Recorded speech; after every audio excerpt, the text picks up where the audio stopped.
Disclaimer. यह audio श्रृंखला किसी भी अन्य मंच, कहानी या रचना की नकल नहीं करती है। यदि किसी नाम, पात्र या कहानी के किसी भाग का संयोगवश मेल हो जाता है तो इसे मात्र एक संयोग माना जाए। इस श्रृंखला में कभी-कभी वयस्क विषय वस्तु, रक्तपात या हत्या जैसे तत्वों का उल्लेख हो सकता है।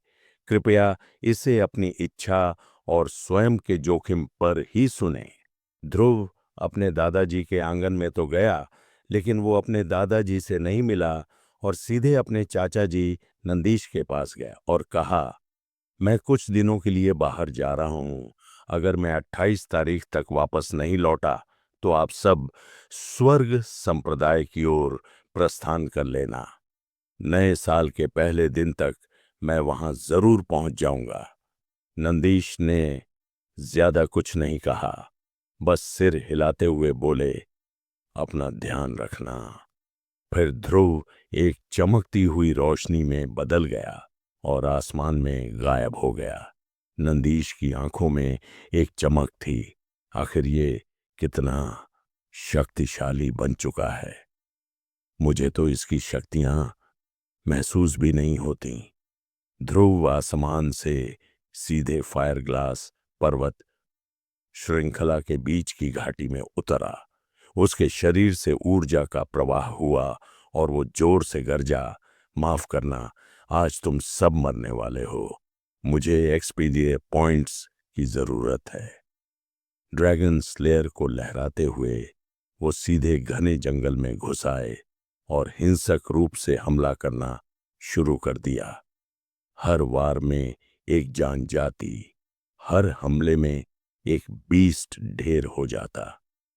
बधाई हो ध्रुव को, तुमने एक लेवल 6 का बीस्ट को मारा है। तुम्हें 300 एक्सपीरियंस पॉइंट्स, 30 ट्यू एनर्जी पॉइंट्स और एन स्ट्राइकिंग मूल्य मिले हैं।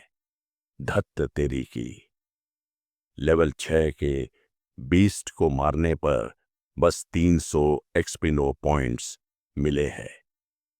ध्रुव को अपना सिर दीवार पर मारने का मन हुआ। 3 दिनों और रातों तक मारकाट मचाने के बाद फायर ग्लास पर्वत श्रृंखला के लगभग सारे बीस्ट का सफाया हो गया, लेकिन ध्रुव को 2 करोड़ एक्स पॉइंट्स भी नहीं मिले थे। हूफ। ध्रुव ने एक बड़े से पत्थर पर बैठते हुए गहरी सांस ली और खुद से बुदबुदाया, नहीं, ये तरीका सही नहीं है। अगर ऐसा ही चलता रहा तो नए साल के पहले दिन तक मैं एक आत्मवीर नहीं बन पाऊंगा। मुझे और भी शक्तिशाली बीस्ट को मारना होगा, लेकिन ये मिलेंगे कहाँ? ध्रुव को उन बीस्ट को मारने पर ज्यादा एक्सपी पॉइंट्स नहीं मिल रहे थे, इसलिए उसे ऐसे बीस्ट की जरूरत थी जो कम से कम 9 लेवल के हों या फिर किंग लेवल के। ध्रुव ने अपने मन में सोचा, पूर्वज, क्या आपको कोई जगह पता है जहां मुझे किंग लेवल के ज्यादा से ज्यादा बीस्ट मिल सके? पूर्वज रुद्र देव ने कोई जवाब नहीं दिया, लेकिन तभी आइस फायर ने धीरे से कहा, मास्टर, स्नो वाइट और पूर्वज दोनों ही कल्टीवेशन कर रहे हैं। मैं भी अब अपनी शक्तियों को बढ़ाकर अगले स्तर पर पहुंचना चाहता हूं। ठीक है, तुम भी कल्टीवेट करो। ध्रुव ने उन्हें और परेशान नहीं किया। उन्हें ध्रुव की हालत का अच्छे से आभास था, इसलिए वो भी अपनी शक्तियों को बढ़ाकर उसकी मदद करना चाहते थे। वो अच्छे से जानते थे कि ध्रुव का सामना स्वर्ग संप्रदाय से है, जो वर्तमान में पूरे दक्षिणी तरंग महाद्वीप का सबसे शक्तिशाली अस्तित्व था। काश नाइट फिंच यहां होता। मैं फिर से पाताल लोक जाकर 18 स्तरीय नर्क के नगरपालों को मार देता और सीधे एक आत्मवीर बन जाता।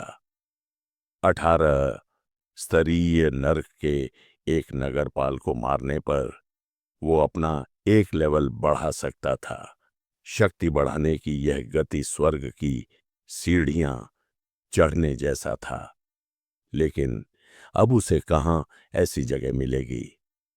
वो इसी सोच में गुम था। अगर मुझे फिर से कोई मिशन मिल जाए जो मेरा स्तर बढ़ा दे तो कितना अच्छा होता। वो बस सोचे जा रहा था। अचानक ध्रुव के दिमाग में एक ख्याल आया। विषु पुष्प, एक फूल से एक लेवल। अगर मुझे विषु पुष्प मिल जाए तो मैं तुरंत एक आत्मवीर बन जाऊंगा। ध्रुव के दिल में जोश जाग उठा। साथ ही उसे दूसरी स्तरीय निषिद्ध भूमि और वहां के भयानक पत्थर के दरवाजे का भी ख्याल आया। अब जो होगा देखा जाएगा, उसने अपने मन में ठाना। अगर पहली स्तरीय निषिद्ध भूमि में विषु पुष्प मिल सकते हैं तो दूसरी स्तरीय निषिद्ध भूमि में भी हो सकते हैं, और क्या पता वहां कुछ और भी मिल जाए। सोचते हुए ध्रुव में जोश भर गया। पहले तो ध्रुव सिर्फ एक सर्व सम्राट बनना चाहता था, लेकिन अब जब वो एक अग्रवीर बन गया था तो भी उसे यह कम लग रहा था। स्वर्ग संप्रदाय की शक्ति को देखते हुए कहीं ना कहीं उसे लग रहा था कि अग्रवीर स्तर भी सुरक्षित नहीं था। अब वो एक लेवल 9 का अग्रवीर था, पर उसके दिल में 100 पहाड़ों जैसा दबाव अब भी वैसा ही बना हुआ था। अगर वो पूरी तरह से पार्थ और स्वर्ग संप्रदाय को कुचलना चाहता था तो उसे एक आत्मवीर बनना ही होगा, जो इमोर्टल बनने का शुरुआती चरण था। हालांकि उसे अब 100 करोड़ एक्सेप्ट पॉइंट्स की जरूरत थी। इतने एक्सपिनर पॉइंट्स से एक लेवल बढ़ाकर अगले स्तर पर पहुंचना बेहद कठिन काम था। इससे ही पता चलता है कि आत्मवीर स्तर क्यों इमोर्टल बनने का शुरुआती चरण है। अपने हृदय की रक्षा करो और अपनी शक्ति से लगातार चेतना के समुद्र पर हमला करते रहो। इतना काफी नहीं है, अब भी काफी नहीं है, और भी शक्ति बढ़ाओ। अभी भी कम है, बस थोड़ी और।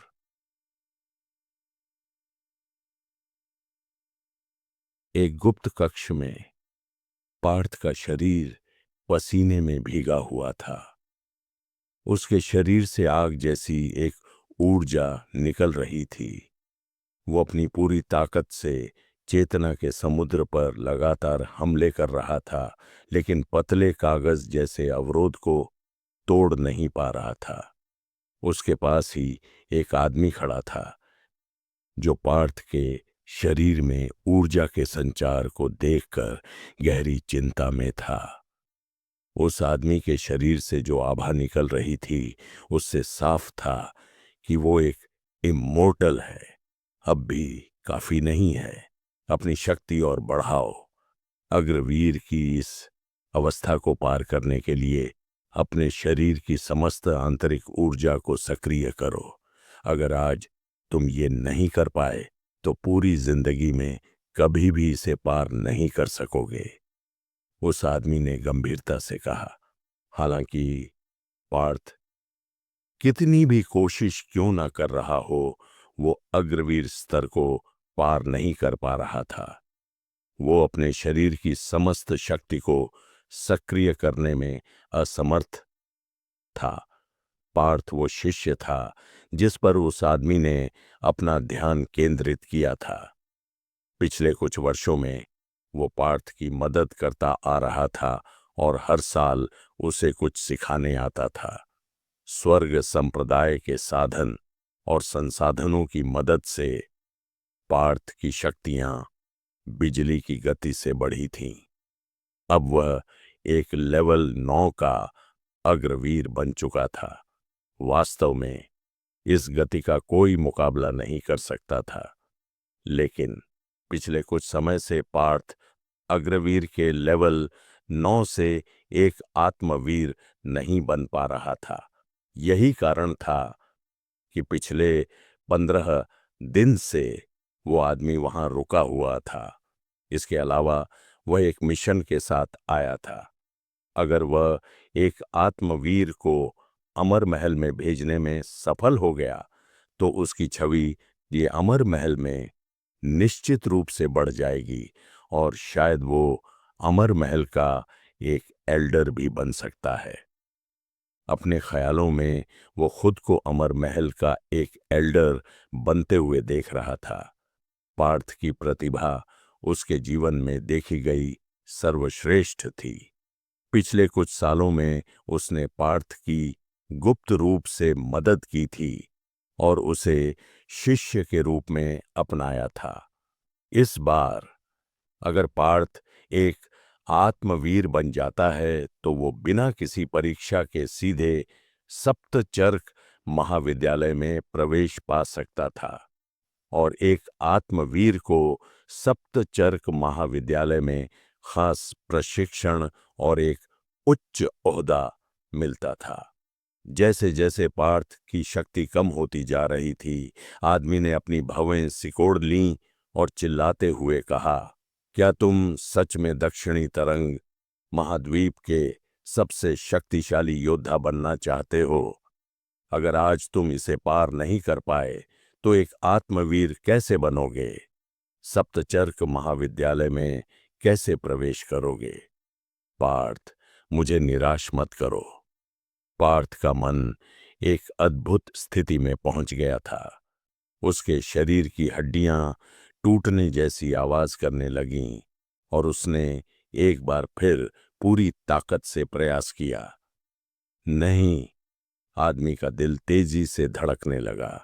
पिछले 3 सालों में उसकी प्रगति इतनी तेज थी कि उसने अपने शारीरिक अभ्यास को लगभग नजरअंदाज कर दिया।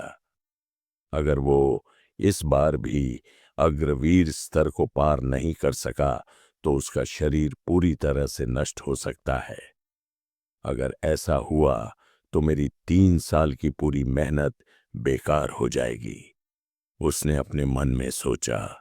नहीं, गुरुजी अब भी मेरी प्रतीक्षा कर रहे हैं। अगर मैं एक आत्मवीर को साथ ले जाऊंगा तो गुरुजी अवश्य खुश होंगे। इसे एक आत्मवीर बनना ही होगा। आदमी की भवें गहरी सोच में सिकुड़ गईं। फिर उसने जरा भी संकोच नहीं किया और गंभीरता से कहा, क्या तुम्हें ध्रुव याद है? वो वही लड़का है जिससे तुम्हारी होने वाली पत्नी प्यार करती है।